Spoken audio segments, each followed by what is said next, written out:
start giving tests at the door. Nerd Nite is a community. If this is your first time, welcome. You're here among the many Nerd Nites that you just saw scrolling across your screen. But you ought to be up here because everyone in this room nerds out about something. You probably know more than anyone else in this room about some topic, whether it's your professional field or just something you like to geek out on in your basement. That's what you should be talking about up here. Really interesting year in computers, and we're going to talk about that right now. We're going to set our time machine to 1983 and go back to when men were men, nerds were nerds, and Steve Jobs was both. How do you space? Currently, we space in rockets. Rockets are awesome, yes?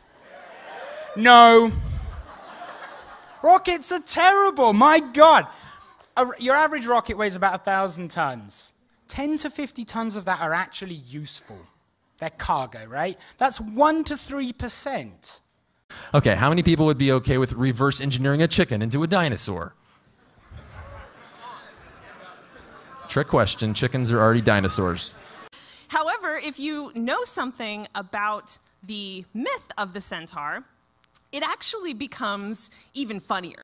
And a whopping 2K kilobytes of RAM. And when I speak to young audiences, I'm like, that's like 16 tweets. That's like no RAM at all. So what they did was they invented their own bases, and they could get a lot more specific about how pieces turned out. And in a way, they became biologists. Hey, you know, like this is from a guy who lives in the Mediterranean where jellyfish are definitely having an impact.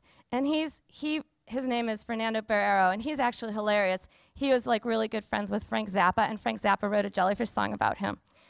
That's like another story. And honestly, as a game developer and sort of experimental artist, that's where I want to go. The more and more I work with this, I find that I'm interested in games that connect people to like real life people or inspire people in some way to think about their feelings, how they feel about each other, and maybe taking a chance on something. And then this last thing here I really love. Fourier is a mathematical poem.